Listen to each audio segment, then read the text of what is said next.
The skies over France in the summer of 1941 held many secrets, but none would prove more valuable than the one that fell from those skies on a humid August afternoon. In the chaos of aerial combat, where split-second decisions determined life or death, one German pilot's error would reshape the balance of power in the air war over Europe. This is the story of how arrogance, mechanical failure, and a single forced landing behind enemy lines would expose the carefully guarded tactical advantages of Germany's premier fighter aircraft, the Messerschmitt Bf 109. If you're fascinated by the untold stories of World War II and the moments that changed the course of history, don't forget to subscribe to our channel and hit that like button. Your support helps us bring more incredible historical narratives to life. Oberleutnant Klaus Zimmermann had been flying combat missions for nearly 2 years when his world changed forever. At 24 years old, he was considered a veteran among his squadron, having claimed 11 confirmed victories against British and French aircraft. His confidence in the cockpit bordered on arrogance, a trait that his commanders both admired and worried about. On that August morning, as he climbed into the cockpit of his Bf 109 at a forward airfield near Abbeville, he had no idea that this routine patrol would end with him in the hands of the enemy. The briefing had been standard. His squadron was to escort a group of bombers targeting industrial facilities near the French coast, then conduct a sweep for any Allied fighters in the area. The intelligence officers had warned them about increased Spitfire activity, but Zimmermann barely listened. He had faced Spitfires before and knew his aircraft's strengths intimately. The Bf 109 could outclimb and outdive the British fighters, and its fuel-injected engine gave it a crucial advantage in negative G maneuvers that would cause the Spitfire's carburetor to flood and stall momentarily. The morning air was crisp as Zimmermann's squadron took off, 12 aircraft forming up in precise formation. The roar of their Daimler-Benz engines filled the air, a sound that had become synonymous with German air superiority. Zimmermann flew as wingman to his squadron leader, Hauptmann Werner Schulz, a cautious pilot whose methodical approach to combat frustrated the younger, more aggressive flyer. As they crossed the channel, Zimmermann scanned the horizon constantly, his eyes trained to spot the telltale glint of sunlight on canopy or wings that would betray an enemy's position. The bombers they were escorting droned steadily below them, heavy Heinkel 111s loaded with high explosives. The formation maintained radio silence, knowing that the British had become increasingly skilled at intercepting their communications. The attack came without warning. A flight of Spitfires dove from above, having used the sun to mask their approach. Zimmermann's training took over instantly. He broke hard right, pulling the control column back and stomping on the rudder pedal. The Bf 109 responded beautifully, as it always did. Its light, responsive controls allowed him to snap into a tight turn that would have ripped the wings off a lesser aircraft. The radio exploded with urgent voices as the squadron scattered into individual dogfights. Zimmermann found himself locked in combat with a Spitfire bearing the markings of the Royal Air Force's 74th Squadron. The British pilot was skilled, maintaining position as Zimmermann attempted to use his aircraft's superior climb rate to gain an advantage. The two fighters spiraled upward, engines straining, each pilot trying to force the other into a mistake. At 15,000 feet, Zimmermann executed a maneuver that had served him well in previous engagements. He pushed the stick forward sharply, putting the aircraft into a negative G dive. The fuel injection system of his Daimler-Benz engine continued to feed fuel smoothly, maintaining full power. Behind him, as expected, the Spitfire's engine coughed and sputtered as its carburetor flooded momentarily. It was a trick that had given German pilots a crucial advantage throughout the Battle of Britain. Zimmermann rolled inverted and pulled back on the stick, completing a split S maneuver that brought him around behind his opponent. His thumb moved to the firing button on the control column, ready to send a burst of 20mm cannon fire into the British fighter. But as he lined up the shot, something went terribly wrong. A sharp bang echoed through the cockpit, followed by a violent shudder that ran through the entire airframe. Black smoke began streaming from the engine cowling, and the cockpit instantly filled with the acrid smell of burning oil. The engine noise changed from a healthy roar to a grinding metallic scream. Zimmermann's hands flew across the instrument panel, checking gauges and trying to diagnose the problem. The oil pressure had dropped to 0. The coolant temperature was rising rapidly. The engine was destroying itself. Years of training kept panic at bay. Zimmermann immediately throttled back, trying to reduce the strain on the dying engine. He needed altitude to have any chance of making it back to friendly territory. But as he looked around, he realized with sinking certainty that he was too far behind enemy lines. Below him stretched the patchwork fields of northern France, territory now firmly under Allied control.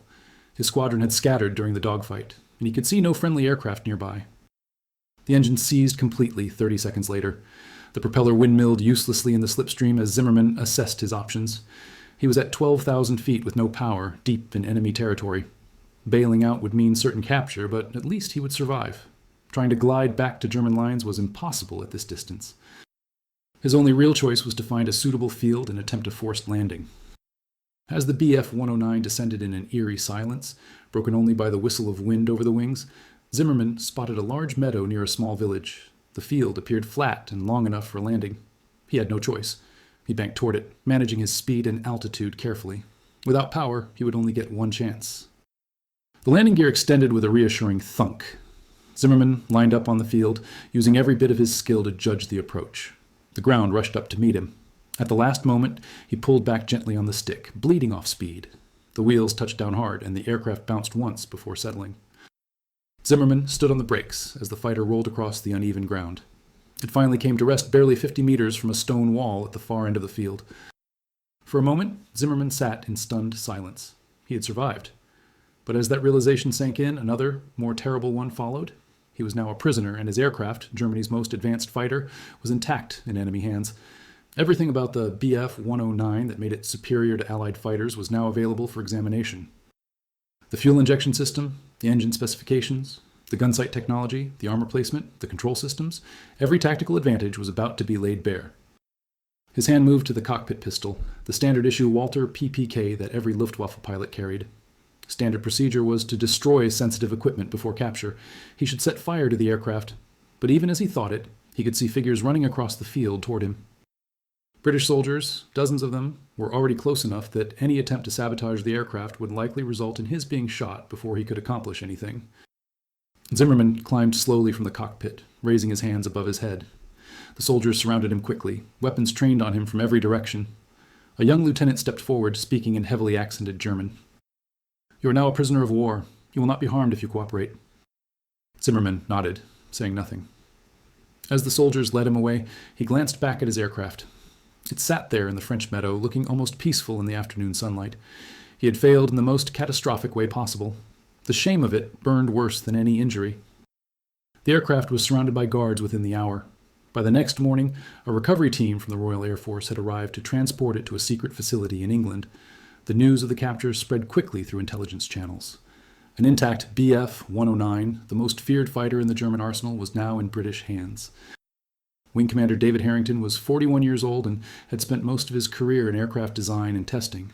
When he received the call about the captured Bf-109, he could barely contain his excitement. For years, the Royal Air Force had been trying to understand exactly what made the German fighter so formidable. They had examined wreckage from crashed aircraft, but a complete undamaged example was beyond their wildest hopes. Harrington arrived at the testing facility near Farnborough 3 days after Zimmermann's forced landing. The aircraft had been carefully transported and now sat in a heavily guarded hangar. Harrington walked around it slowly, taking in every detail. The plane was smaller than he had expected, more compact than the Spitfire. Its lines were functional rather than elegant, every curve and angle serving an aerodynamic purpose. Over the next weeks, Harrington led a team of engineers and test pilots in a comprehensive examination of the aircraft. They measured, photographed, and documented every component. The fuel injection system was studied in minute detail. British engineers had suspected that such a system gave the German fighters an advantage, but seeing it confirmed their theories and provided crucial information about how to counter it. Harrington stood with his chief engineer, James Patterson, examining the Daimler-Benz engine on the third day of the inspection. Patterson was methodically sketching the fuel injection mechanism, his pencil moving rapidly across the technical drawing pad. "This is brilliant engineering." Patterson shook his head in admiration. "The direct fuel injection means they can maintain power in any attitude. Our Merlins, with their float carburetors, cannot match this in negative G maneuvers." Harrington nodded grimly, which explains why our pilots reported German fighters diving away and accelerating when pursued. They push forward on the stick, our boys follow, their engines continue running smoothly while ours cut out momentarily. "Can we retrofit our aircraft with a similar system?" Patterson looked up from his sketches. "Not quickly." Harrington examined the complex arrangement of fuel lines and injectors. This would require redesigning the entire fuel delivery system.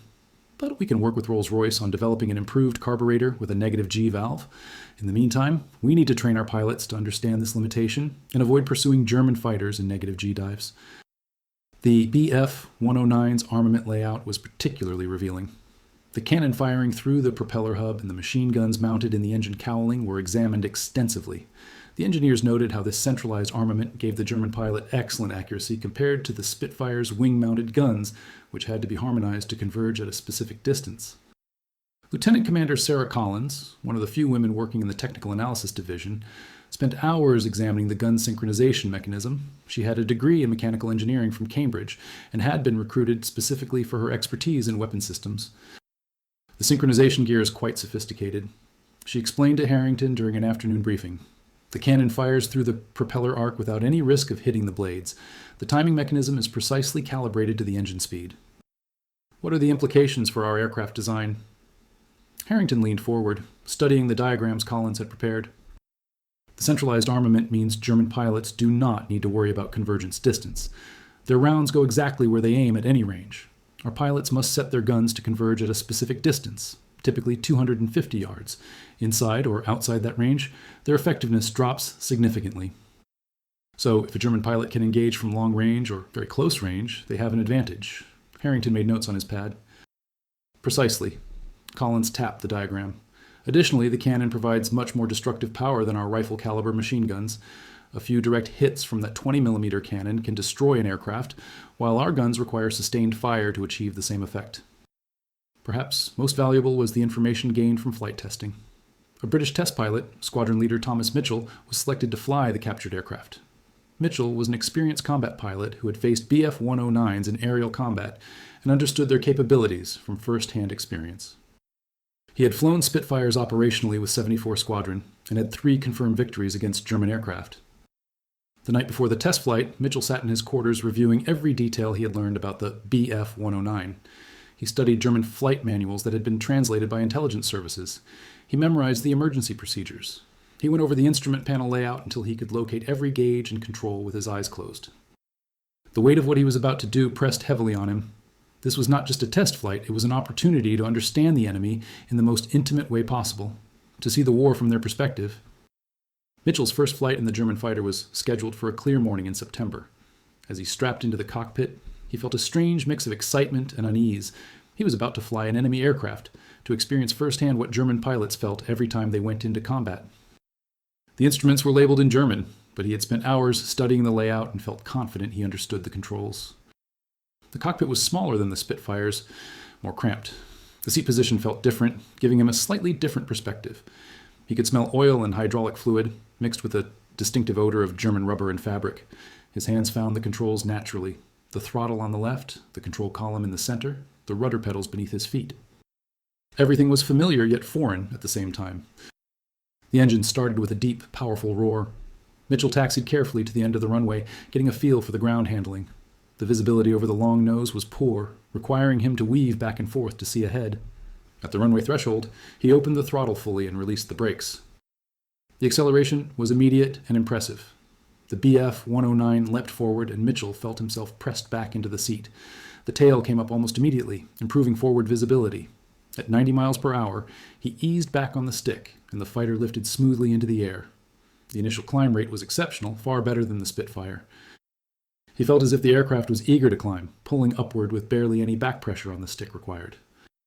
For the next hour, Mitchell put the aircraft through a comprehensive series of tests.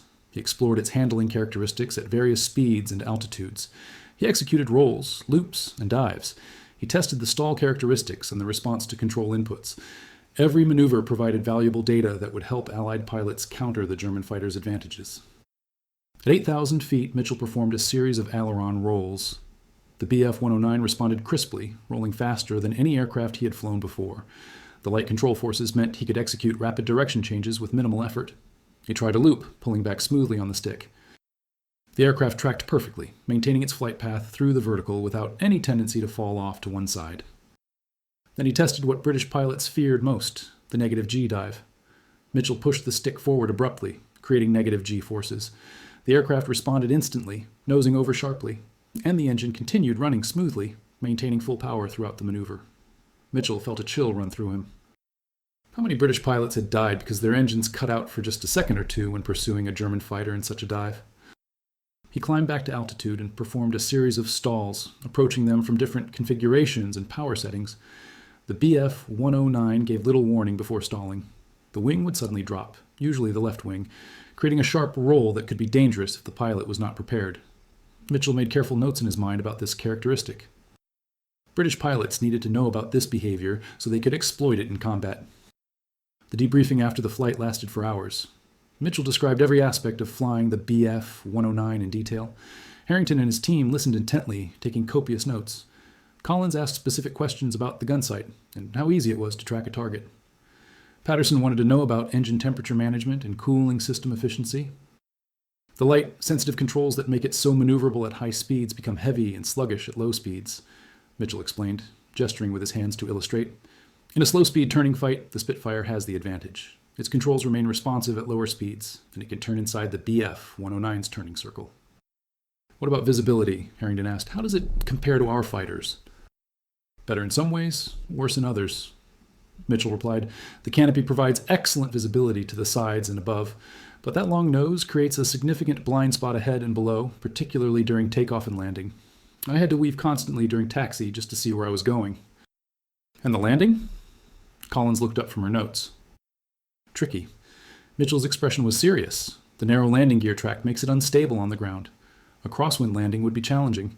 I can see why German pilots have a high accident rate during takeoffs and landings. In combat, a damaged aircraft trying to land would be extremely vulnerable during the approach and rollout. The light, sensitive controls that made it so maneuverable at high speeds, the tendency for the wing to drop sharply during a stall, which could catch an inexperienced pilot by surprise, the excellent visibility from the cockpit once airborne, despite the poor ground visibility, the powerful engine that gave it superior acceleration and climb rate. But he also noted weaknesses that Allied pilots could exploit. The narrow landing gear track made takeoffs and landings challenging, especially in crosswinds. The light controls became heavy and sluggish at low speeds, making the aircraft vulnerable in slow-speed turning fights. The cockpit became uncomfortably hot in prolonged flight due to the engine heat. The limited ammunition capacity for the cannon meant that German pilots had to make their shots count.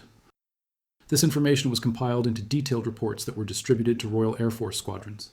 Pilots were briefed on the Bf 109's strengths and, more importantly, its vulnerabilities. They learned tactics specifically designed to counter the German fighters' advantages. Instead of trying to match the Bf 109 in vertical maneuvers where it excelled, Spitfire pilots were taught to force engagements into horizontal turning fights where their aircraft's better turning radius gave them the edge. The captured aircraft continued to provide valuable intelligence for months. Engineers used it as a reference to improve British fighter designs. The lessons learned influenced the development of later marks of the Spitfire, incorporating features to counter German advantages. Gun harmonization was changed based on insights gained from the Bf 109's centralized armament. Engine development programs focused on addressing the carburetor flooding issue that had given German pilots an advantage in negative G maneuvers. Meanwhile, Klaus Zimmermann adjusted to life as a prisoner of war. He was initially held at a facility for captured airmen where British intelligence officers questioned him extensively. Zimmermann followed the regulations he had been taught, providing only his name, rank, and serial number. But he knew that his answers meant little. The aircraft had told the British everything they needed to know. In the prisoner of war camp, Zimmermann had time to reflect on his situation. He was housed in a compound with other German airmen, officers who, like him, had been shot down or forced to land in enemy territory. Some had been severely injured in their crashes. Others had bailed out over the sea and been rescued by British boats. Zimmermann's situation was unique. He had delivered an intact, undamaged aircraft to the enemy. The camp was located in northern England, surrounded by barbed wire and watchtowers. The barracks were basic, but adequate, better than what many soldiers experienced. The British followed the Geneva Convention requirements for prisoner treatment, providing sufficient food and medical care. But the psychological weight of captivity was crushing. Zimmermann shared a barracks with 15 other Luftwaffe officers. They slept on metal frame beds with thin mattresses, their meager possessions stored in small lockers beside each bed. The days followed a rigid routine. Morning roll call, breakfast, work details or exercise periods, lunch, more work or allowed recreation time, dinner, and lights out. The monotony was broken only by occasional letters from home and rare visits from Red Cross representatives. The other prisoners treated him with a mix of sympathy and barely concealed contempt. Everyone understood that mechanical failure could strike any pilot at any time, but they also understood the magnitude of what had been lost. In the close confines of the camp, where men had little to do but talk and wait, the story of Zimmermann's forced landing became a cautionary tale whispered in the barracks. Some prisoners openly blamed him. Hauptmann Ernst Richter, who had been shot down over Scotland, confronted Zimmermann during an exercise period in the prison yard. Richter was a hard man, scarred by years of combat, his face permanently set in a bitter expression. "You should have destroyed it." Richter's voice was cold. "Every German pilot knows the standing orders. Crash it, burn it, anything but let it fall into enemy hands intact." Zimmerman met his gaze steadily. "I was surrounded by armed soldiers within seconds of landing. Any attempt to destroy it would have been suicide. Better to die than to betray your comrades." Richter spat on the ground. "How many of our pilots will die because the British now know every detail of the 109? The words cut deep because Zimmerman had asked himself the same question countless times.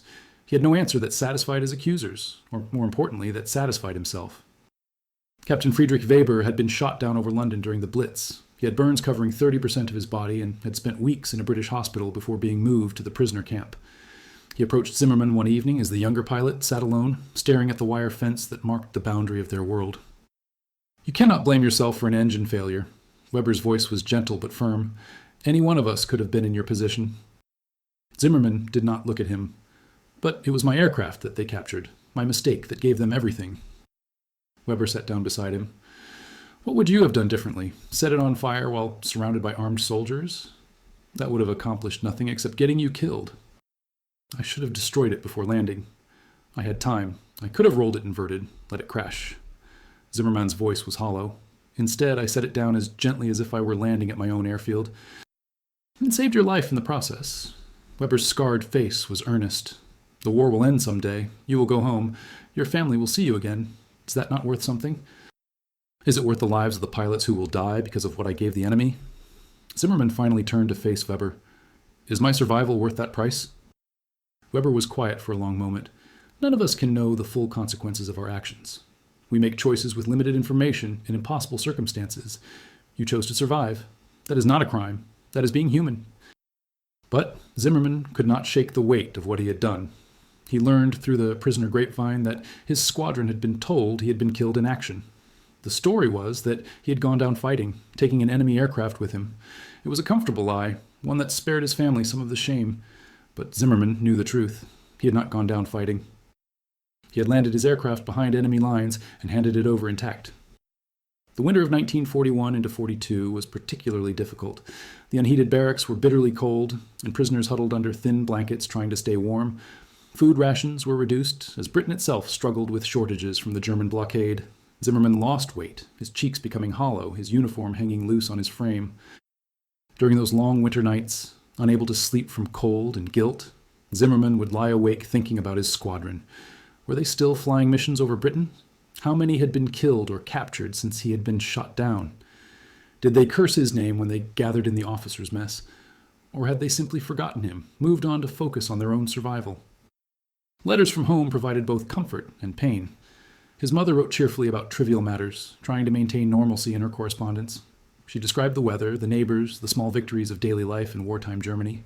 She never mentioned the shame or the whispered conversations that Zimmerman imagined must follow his family wherever they went. His father wrote less frequently, but more honestly. As a veteran of the trenches in the First World War, he understood the randomness of combat, the way fate could turn on the smallest details. His letters contained no blame, only fatherly concern for his son's well-being and quiet encouragement to endure this hardship with dignity. But it was a letter from his younger brother that affected Zimmerman most deeply. Stefan was 17, full of patriotic fervor, eager to join the Luftwaffe himself. He wrote asking about flying, about combat, about what it felt like to face the enemy in the sky. The letter was filled with youthful enthusiasm and innocent questions. Zimmerman could not bring himself to write back honestly, to tell his brother about the fear, the chaos, the terrible consequences of a single mechanical failure. Instead, he wrote careful, sanitized responses that said nothing of real importance. But Zimmerman could not shake the weight of what he had done. He learned through the prisoner grapevine that his squadron had been told he had been killed in action. The story was that he had gone down fighting, taking an enemy aircraft with him. It was a comfortable lie, one that spared his family some of the shame. But Zimmerman knew the truth. He had not gone down fighting. He had landed his aircraft behind enemy lines and handed it over intact. The war continued without him. News filtered into the camp through various channels. New prisoners arrived with stories of battles fought and lost. The tide of the war began to turn. The Russians pushed back in the east. The Americans entered the conflict. Italy fell. The news was carefully managed by the camp administrators, but the prisoners could read between the lines. In late 1944, A new prisoner arrived who had flown with Zimmermann's old squadron. Lieutenant Hans Becker was young, barely 20, but he carried news that hit Zimmermann like a physical blow. The tactics that Allied pilots were using had changed, Becker explained. They no longer tried to outclimb the Bf 109. Instead, they forced German pilots into turning engagements where the British fighters had the advantage. Squadron losses had increased significantly. Zimmermann listened to this news in silence. The knowledge that his captured aircraft had contributed to the deaths of his former comrades was almost unbearable. He had betrayed them without meaning to, without even speaking. His aircraft had spoken for him, revealing all its secrets to the enemy. As 1945 arrived, the end of the war became inevitable. The prisoners could sense it in the attitudes of their guards, in the news that reached them, in the sound of Allied bombers passing overhead with increasing frequency. When Germany finally surrendered in May, Zimmermann felt relief mixed with a profound sense of loss. The world he had known was gone. The Luftwaffe, once the most powerful air force in the world, had been destroyed. Germany itself lay in ruins. Repatriation took months. Zimmermann finally returned to Germany in the autumn of 1945. The country he came back to was almost unrecognizable. Cities lay in rubble. The economy had collapsed. People struggled to find food and shelter. His family had survived, but his father had aged dramatically, and his younger brother had been killed in the final days of the fighting. Zimmermann tried to rebuild his life. He found work as a mechanic, using the skills he had learned as a pilot to repair civilian vehicles. He rarely spoke about the war. When people asked, he said simply that he had been a prisoner. He did not mention the aircraft, the forced landing, or the intelligence windfall he had inadvertently provided to the enemy. Years passed. The world moved on. West Germany rebuilt and prospered. The Luftwaffe was reformed as part of NATO, and some of Zimmermann's former comrades found their way back into military aviation. But Zimmermann never returned to flying. The joy he had once felt in the cockpit was gone, replaced by a quiet guilt that never fully faded. In 1963, Zimmermann received an unexpected letter. It was from David Harrington, the British wing commander who had examined his captured aircraft. Harrington explained that he was writing a book about the intelligence gathered from captured German equipment during the war. He wanted to include the story of the Bf 109 that Zimmermann had inadvertently delivered to British hands. He asked if Zimmermann would be willing to share his perspective on what had happened. Zimmermann stared at the letter for a long time. Part of him wanted to refuse, to leave that chapter of his life closed, but another part recognized that perhaps there was value in telling the full story. He wrote back, agreeing to correspond with Harrington. Over the next months, the two men exchanged letters. Harrington sent photographs of the captured aircraft, reports from the flight tests, and detailed accounts of how the intelligence had been used. Zimmermann provided his own recollections, describing the mechanical failure, the forced landing, and the years he had spent wrestling with guilt over what he had done. Harrington's responses were thoughtful and, to Zimmermann's surprise, sympathetic. The British engineer explained that while the captured aircraft had indeed provided valuable intelligence, it had not been the decisive factor in the war's outcome. The Allies would have eventually uncovered the Bf 109's weaknesses through other means. The captured aircraft had simply accelerated the process. More importantly, Harrington pointed out something that Zimmermann had never fully considered. By choosing to land the aircraft rather than crashing it deliberately, Zimmermann had saved his own life. He had survived the war and had been able to return to his family. In the grand calculus of war and survival, that was not a failure. It was a success. The correspondence with Harrington marked a turning point for Zimmermann. He began to speak more openly about his wartime experiences. He gave interviews for historical documentaries. He attended reunions with other former Luftwaffe pilots. At these gatherings, he found that many of his former comrades harbored no ill will toward him. They understood that luck and circumstance played enormous roles in who survived the war and how. Zimmermann's forced landing had been a stroke of bad luck, nothing more. In 1978, Zimmermann traveled to England for the first time since the war. He visited the museum where his former aircraft was now displayed, carefully restored and painted in its original markings. Standing before it, he felt a complex mix of emotions. The Bf 109 looked exactly as he remembered, compact and purposeful. But seeing it now, decades removed from the heat of war, he could appreciate it simply as a piece of engineering, a historical artifact rather than a symbol of his failure. Harrington had arranged to meet him at the museum. The two men, once enemies, shook hands warmly. They were both in their 60s now, with more years behind them than ahead. They spent the afternoon walking around the aircraft, with Harrington explaining the technical details that had been discovered during the examination and flight testing. Zimmermann shared stories about flying the Bf 109 in combat, about the feel of the controls and the sound of the engine. As they talked, Zimmermann realized something important. The story of his forced landing was not really about failure or betrayal. It was about the random nature of war, about how a mechanical failure at the wrong moment could change history in small but significant ways. It was about survival and the choices men made under impossible circumstances. The war had been full of such moments. Pilots on both sides had been shot down, captured, or killed by random chance. Equipment failed, weather changed. Split-second decisions led to life or death. Zimmermann's forced landing was one event among millions, significant in its consequences, but not unique in its essential nature. Years later, when asked about that day in August 1941, Zimmermann would say that it taught him the most important lesson of his life. In war, as in life, we cannot control everything that happens to us. We can only control how we respond. He had made the choice to survive, to land his aircraft safely rather than destroy it and himself in the process. For years, he had viewed that choice as a betrayal, but with time and perspective, he came to understand it as simply human. The Bf 109 that Zimmermann flew that day remains in the museum, a silent witness to the complexities of war and human decision-making. Visitors from around the world come to see it, to marvel at its engineering, and to contemplate the stories it represents. For Zimmermann, those stories were not about glory or heroism. They were about ordinary men caught in extraordinary circumstances, making the best decisions they could with the information and time they had.